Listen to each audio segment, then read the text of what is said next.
तो कैसे हो?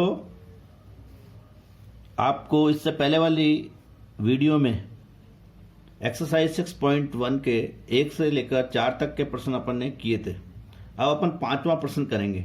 ठीक है बच्चों, ये कह रहा है निम्न प्रतिरूप का अवलोकन कीजिए और रिक्त स्थान भरिए। ठीक है बच्चों, अपने को ये जो दिए हैं इनका अवलोकन करना है, इसके आधार पर ये जो खाली जगह है इनको अपने को भरना है। तो बच्चों अपन पहले वाला देखते हैं यहाँ किसका वर्ग है? 11 का, और 11 का वर्ग कितना है? 121। ध्यान रहे इसमें केवल 2 ही अंक है और दोनों के दोनों अंक देखिए, ये भी यानी ये संख्या किससे बनी है? केवल दोनों अंक कैसे हैं? 1-1। ठीक है बच्चों, और इसका जो वर्ग करते हैं तो कितना आता है? 121। ध्यान रहे। दूसरा वाला देखो 101 का स्क्वायर है, फिर वर्ग है, और ये कैसे लिखा गया है? देखो बच्चों 10 है, फिर 20 है, फिर 1 है। आपको याद होगा मैंने बताया था कि अगर कोई संख्या में केवल सभी अंक में क्या हो? 1 आ रहा हो, ध्यान करिए, ये भी 1 है, इकाई अंक भी 1 है, दहाई अंक भी क्या है? 1 है। समझ में आ रहा है बच्चों? तो इसका जब वर्ग करते हैं तो मैंने कहा था पहले सीधी गिनती लिखी, कितनी तक लिखेंगे? 1 2, फिर उल्टी लिखी। ठीक है, तो अपने को यहाँ क्या देखना है? देखो कितने अंक आ रहे हैं, कितनी बार आ रहा है? 1 2 बार आ रहा है, 2 बार आ रहा है तो 2 तक की गिनती लिख दीजिए। कैसे लिखेंगे? 1 2 लिख दिया, फिर उल्टा लिख दीजिए। अब 0 है तो ये 0 लगाते चलिए। समझ में आ रहा है बच्चों? अब अपन इसको देखते हैं। देखो बच्चों यहाँ कितना आ रहा है? 1 2 3। 1 कितनी बार आ रहा है? 3 बार, तो इसका मतलब ये हो गया। अब इसको लिखेंगे तो कैसे लिखेंगे बच्चों? मैंने क्या कहा था? 3 तक की गिनती सीधी लिखना, 1 2 3, फिर उल्टा लिखना। ठीक है बच्चों, और जो ये गैप मैंने छोड़ा है इसमें क्या लिखना है आपको? क्या लिखना है आपको? 0। देखो बच्चों यही आ रहा है, ये देखो। ठीक है बच्चों, समझ में आ रहा है पैटर्न? अब अपने को इसको देखना, तो अपने को इसमें 1 कितनी बार आ रहा है ये देखना है। 1 2 3, और कितनी बार आ रहा है बच्चों? 4 बार। तो अपन 4 बार लिख लेते हैं, इसका स्क्वायर लगा देते हैं। 4 तक की गिनती सीधी लिखते हैं, 1 2 3 4, फिर उल्टी लिखते हैं बच्चों, 3 2 और 1। बीच में क्या लगाते चलेंगे बच्चों? अपन क्या लगा देंगे? 0। यही इसका क्या हो जाएगा? उत्तर हो जाएगा। तो क्या आएगा बच्चों? 1 0 2 0 3 0 4 0, फिर 4 के बाद उल्टा चलना है, 3 0 2 0। ठीक है बच्चों, और लास्ट में क्या आ जाएगा बच्चों? कितना आ गया? 1। समझ में आ रहा है? अब अपने को इसका उत्तर लाना है ये खाली जगह में। तो अपन सबसे पहले ये देखते हैं कि गिनती इसका पैटर्न क्या है। तो देखो बच्चों 1 2, समझ में आ रहा है बच्चों? फिर कितना? 3, फिर कितना आ रहा है? 4, फिर कितना आ रहा है? 5, फिर 4, फिर 3, फिर 2, और फिर कितना आ रहा है बच्चों? 1 आ रहा है। तो क्या आ रहा है? देखो 1 2 3 4 5। ठीक है बच्चों, और फिर क्या आ रहा है? 4 3 2 1। ठीक है, इसका मतलब क्या हुआ बच्चों? इसमें 4 की जगह कितने बार 1 का कितनी बार काम में आया? 1 5 बार। ठीक है, तो अपने को कैसे लिखना है इसको? कैसे लिखेंगे बच्चों? लिखो 1 0 1 0 1 0 1 0। कितनी बार हो गया? 1 2 3 4, लेकिन आना कितनी बार चाहिए बच्चों? 5, और इसका होल स्क्वायर। यही इसका क्या हो जाएगा बच्चों? उत्तर। समझ में आ गया? अब अपन करेंगे प्रश्न क्रमांक 6। ठीक है बच्चों, क्या है? दिए गए प्रतिरूप का उपयोग करते हुए लुप्त संख्याओं को प्राप्त कीजिए। तो सबसे पहले अपने को इसका अवलोकन करना है, अपने को गुणा भाग नहीं करना, केवल देखकर ऑब्जर्वेशन करना है। तो देखो बच्चों देखते हैं क्या कह रहा है? 1 का वर्ग प्लस 2 का वर्ग प्लस 2 का वर्ग बराबर कितना आ रहा है? 3 का वर्ग, यानी 1 square plus 2 square plus 2 square बराबर कितना आ रहा है? 3 स्क्वायर।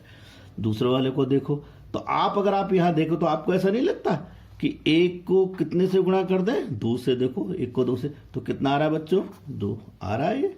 और फिर 2 में क्या जोड़ दिया? 1 जोड़ दिया, तो 2 में 1 जोड़ेंगे कितना हो जाएगा बच्चों? 3। देखो समझ में आ रहा है? 1 को कितने से गुणा किया? 2 से, 2 आ गया बच्चों, आ गया यहाँ, ये देखो। फिर 2 में कितना जोड़ा? 1, कितना आ गया बच्चों? 3। समझ में आ रहा है? अब यही देखते हैं यहाँ। देखो 2 को कितने से गुणा किया? 3 से, कितना आया? 2 तिया 6, 6 में कितना जोड़ा बच्चों अपन ने, 1, कितना हो गया 7 हो गया बच्चों, तो 7 स्क्वायर लिख दिया। ठीक है, अब इसको देखते हैं पैटर्न।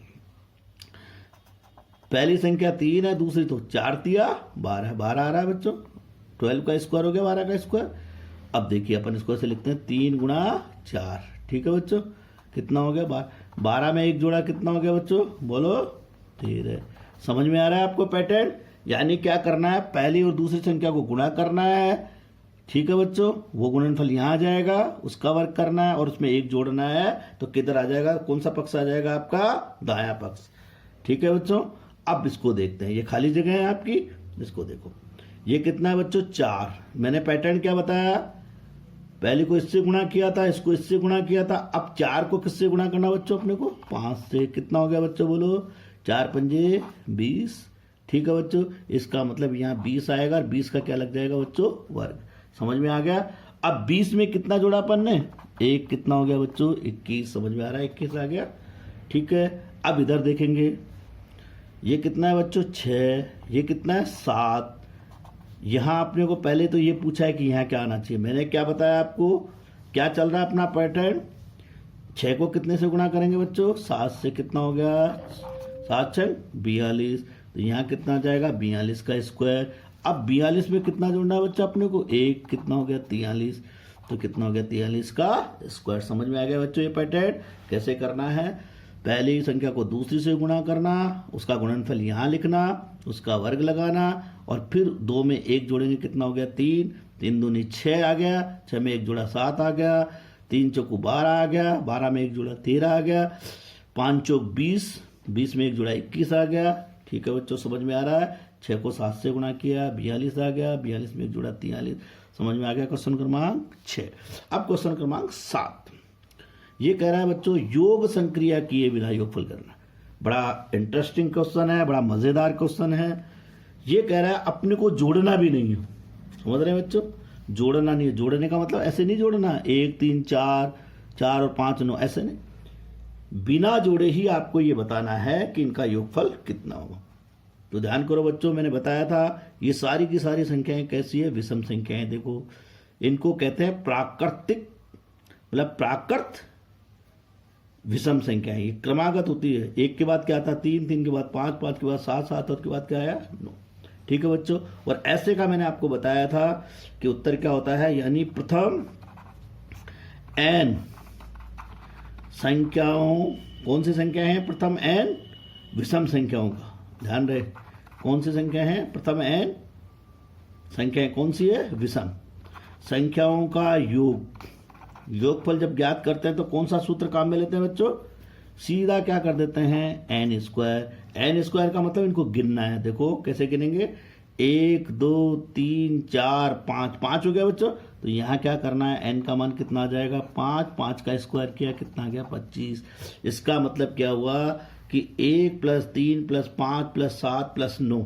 ठीक है बच्चों, इसका उत्तर कितना आ जाएगा 25। कैसे करना, इनको गिना। समझ में आ गया? तो इसका उत्तर, पहले का उत्तर क्या हो जाएगा बच्चों, 1 + 3 5 + 7 + 9। ठीक है बच्चों, कितने का स्क्वायर हो जाएगा ये बोलो, 5 का स्क्वायर बराबर कितना हो गया 25। चलिए दूसरा देख लेते हैं, इनको गिन लीजिए, 1 2 3 4 5 6 7 8 9 10, 10 है बच्चों। तो यहाँ क्या कर देंगे 10 का स्क्वायर, कितना हो जाएगा योग इनका। क्या आपने जोड़ा, नहीं जोड़ा बच्चों, अपन ने केवल इनको गिना कि कितनी विषम प्राकृत संख्याएं हैं और उसका अपन ने क्या कर दिया, वर्ग। तो तीसरा देख लेते हैं बच्चों, तीसरा कितना है, 1 2 3 4 5 6 7 8 9 10 11 12। तो कितने का वर्ग हो जाएगा बच्चों, 12 का वर्ग। और 12 को 12 से गुणा करते हैं तो कितना आ जाता है 144। अपने को जोड़ने की जरूरत नहीं पड़ी। तो क्या करना बच्चों, आप ये देखना, प्रथम n प्राकृत संख्याओं का ये सूत्र लगेगा बच्चों। समझ में आ रहा है बेटा? और n क्या होता है, यहाँ जितनी संख्याएं उनको गिन लीजिए, 1 2 3 4 5 और उसका वर्ग कर दीजिए। Thank you. नेक्स्ट क्वेश्चन देखते हैं अब अपन, क्वेश्चन क्रमांक, हाँ बच्चों, प्रश्न क्रमांक 8, 49 को 7 विषम संख्याओं के रूप में लिखिए। ध्यान रहे, ये प्रथम विषम संख्याओं के रूप में कह रहा है, प्रथम 7 विषम संख्या किसको लिखना है? 49 को। ठीक है बच्चों, याद रखो मैंने आपसे कहा था, तो सबसे पहले क्या करेंगे, इसको उल्टा करना है। याद है मैंने क्या कहा था कि प्रथम n विषम संख्याओं का योग कितना होता है बच्चों?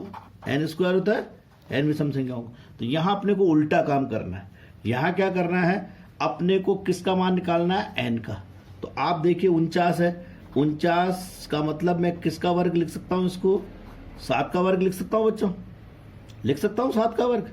ठीक है, इसका मतलब क्या हो गया, अपने को क्या करना है, 7 तक की विषम प्राकृत संख्याएं जोड़नी है। ठीक है बच्चों, क्योंकि n का मान कितना आ गया यहाँ? 7। ये किसका मान है बच्चों? n का। तो यहाँ n बराबर कितना है बच्चों? 7। तो इसको कैसे लिखेंगे? 1 + 3 + 5 + 7 + 9 + 11। समझ में आ रहा है बच्चों? 1 2 3 4 5 6, एक और लिखेंगे, कितना हो जाएगा? 7। ठीक है, समझ में आ रहा है बच्चों? तो अपन ने क्या किया, इस 49 को 7 विषम संख्याओं के रूप में लिखा। कौन कौन सी आ गई बच्चों? 1 से लेकर 13 तक। आप इसको जोड़कर भी देख सकते हैं, इनका योगफल कितना आएगा? 49। ठीक है बच्चों, देखो 3 रेख 4, 4 में 5 जोड़े कितने हो गए? 9, 9 और 7 16, 16 में 9 जोड़िए कितने हो गए? 25, 25 में 11 जोड़िए कितने आए बच्चों? 36, 36 में 13 जोड़े कितने हो गए? 49। ठीक है बच्चों, अब इसको देखते हैं 121। ठीक है बच्चों, तो 121 बोलो ये कितने का वर्ग हो जाएगा बच्चों? 11 का। ठीक है बच्चों, इसका मतलब n का मान कितना आ गया अपने पास? 11। तो अपन क्या करेंगे, 11 संख्याओं को जोड़ लेंगे। 11 विषम संख्याओं को क्या कर लेंगे? जोड़ लेंगे। तो कौन कौन सी होगी बच्चों? 1 + 3 5 7 9 11 13 15 17 19 और कहाँ तक बच्चों? 21। जरा गिन के देख लीजिए, 1 2 3 4 5 6 7 8 9 10 और 11। समझ में आ गया बच्चों? यानी आपको उल्टा काम करना है, इसमें n का मान निकालना है। चलिए लास्ट क्वेश्चन क्या है, जरा सुनते हैं। निम्नलिखित संख्याओं के वर्ग के बीच की कितनी संख्याएं, ये बतानी है आपको। ध्यान रहे, इनके वर्ग के बीच की संख्या बतानी है। तो बच्चों पहले इसको थोड़ा समझ लेते हैं, ये क्या कह रहा है। देखिए मैं आपको एक छोटी सी चीज बताता हूं। ये आपके पास नंबर्स होते हैं कोई से भी। ठीक है बच्चों, ठीक है, ये क्या है आपके पास? नंबर है। चल रहे हैं आगे तक? ठीक है बच्चों, ये क्या कह रहा है सुनिए। ये कह रहा है जैसे मैं इसका वर्ग कर दूं। ठीक है बच्चों, तो 1 का वर्ग कितना होगा? ठीक है बच्चों, और 2 का वर्ग कितना हो गया? ठीक है, 3 का भी अपन वर्ग कर सकते हैं। तो 1 का वर्ग कितना होता है बच्चों? 1, और 2 का वर्ग 4 होता है। 3 का वर्ग कितना होता है बच्चों? 9। अब अपने को ये क्या कह रहा है, 1 और 4 के बीच में। तो देखो बच्चों, 1 और 4 यानी 1 का वर्ग 1 है, 2 का वर्ग 4 है। इन दोनों के बीच में कौन कौन से अंक आए बच्चों? 2 और 3। तो 2 संख्याएं आ रही है। ठीक है बच्चों, तो अपने को क्या करना है, इस प्रकार से संख्याएं बतानी। तो ऐसे संख्याएं गिनेंगे तो बहुत समय लग जाएगा। जैसे इसने क्या कहा, 12, तो 12 का वर्ग कितना हुआ बच्चों? बोलो 12 का वर्ग कितना हुआ? 144। और 13 का वर्ग कितना हो गया? 169। अगर अपन यूं जोड़ेंगे 145 146 तो बहुत समय लग जाए। तो इसके लिए क्या करते हैं बच्चों, एक सूत्र मैं आपको बता रहा हूं। वो क्या है, जरा ध्यान करें कि n, ध्यान करो ये n है। ठीक है, वह तो इसको क्या करेंगे, इसका वर्ग, वर्ग पूछा है ना, वर्ग के बीच में। तो n² वह, अब इससे एक आगे की ले लो। तो n में कितना जोड़ेंगे बच्चों? 1। ठीक है, के बीच ठीक है संख्याएं कितनी होती है बच्चों? 2n के बराबर। कितनी होती है? 2n के बराबर। समझ में आ रहा है बच्चों? ध्यान रहे, ये सूत्र आप याद कर लीजिए ताकि आपको कभी दिक्कत नहीं आए। 12 और 13 वर्ग, यानी ये कह रहा है 12 का वर्ग और 13 का वर्ग, ध्यान करें, के बीच में कितनी संख्या है। तो सूत्र क्या है बच्चों? n² व n + 1²। आप देखो 12 12 में एक जोड़ा कितना हो गया? 13 हो गया। तो ये n + 1 हो गया, और इसका वर्ग करना। 25 25 में एक जोड़ेंगे कितना आ गया? 26 आ गया। 99 में एक जोड़ेंगे कितना हो गया? 100 हो जाएगा। समझ में आ रहा है बच्चों? अब अपन इसको पहले वाले को देखते हैं। बराबर, इसका मान किसके बराबर होता है? 2n के बराबर। n क्या है? ये वाली जो शुरू वाली संख्या होती है उसको n कहते हैं। तो कैसे लिखेंगे बच्चों? जैसे पहले वाला क्वेश्चन करना है तो क्या करना है, 12 का वर्ग कितना हो गया बोलो? 12² वह 12 में एक जोड़ा कितना हो गया 13 स्क्वायर के मध्य, ठीक है बच्चों, कितनी संख्याएं होंगी देखना, 2 गुणा मैंने कितना बताया n का मान कितना है बच्चों 12, तो कितनी संख्याएं हो गई 24, कितनी हो गई बच्चों 24, यानी कि 12 के स्क्वायर व 13 स्क्वायर के बीच में हमेशा कितनी संख्या होगी 24। जरा चेक करें इसको, देखते हैं, बोलो 12 का वर्ग कितना हो गया बच्चों 144 और 13 का वर्ग कितना हो गया 169। आप गिनती लिख लें 145, 146, 147, 148 ऐसे, और कहाँ तक चले जाएं आप 169 तक, ठीक है बच्चों। तो आप ऐसे देखेंगे कि कितनी संख्याएं आ जाएगी आपके पास 24, ठीक है बच्चों। तो सूत्र क्या बना n स्क्वायर व n प्लस के बीच में ये। अब चलिए इसको देखते हैं 25 और 26, ठीक है बच्चों। तो 25 और 26 बोलिए, तो n का मान कितना है आपके पास 25, तो n प्लस 1 कितना हो गया बच्चों बोलो 26, तो 25 स्क्वायर व 26 स्क्वायर के मध्य संख्याएं कितनी होंगी बच्चों, मैंने अभी क्या सूत्र बताया आपको, कितनी बताया 2 गुणा n का मान कितना है बच्चों 25। इसका मतलब क्या हुआ कि 25 के वर्ग व 26 के वर्ग के बीच में कितनी संख्याएं होंगी बच्चों 50, ठीक है। एक और देख लेते हैं, लास्ट वाला क्वेश्चन, ये सेकंड वाला हो गया, ये थर्ड है। थर्ड क्या है बच्चों 99 और कितना है बच्चों 100, ठीक है बच्चों। तो यहाँ n का मान कितना है 99, n प्लस 1 कितना हो गया 100, ठीक है बच्चों। तो कितना हो गया 99 स्क्वायर वह कितना हो गया बच्चों 100 स्क्वायर के मध्य, मैंने बताया कितनी संख्याएं होती है बच्चों 2n, n का मान बोलो जरा कितना है 99, और इसको जब गुणा करेंगे तो 9 दूनी 18 हासिल की, 1 9 दूनी 18। इसका मतलब ये हुआ कि इन दोनों के वर्ग के बीच में कितनी संख्याएं होंगी बच्चों 198। समझ में आ गया आपको, सूत्र समझ में आ गया। इस सूत्र को अच्छे से याद कर लें और हमेशा ध्यान रखें जो मैंने आपको ये सूत्र बताया, ये बहुत अच्छा सूत्र है कि 2 वर्ग संख्याओं के बीच में कितनी संख्याएं होती है हमेशा 2n के बराबर। Thank you.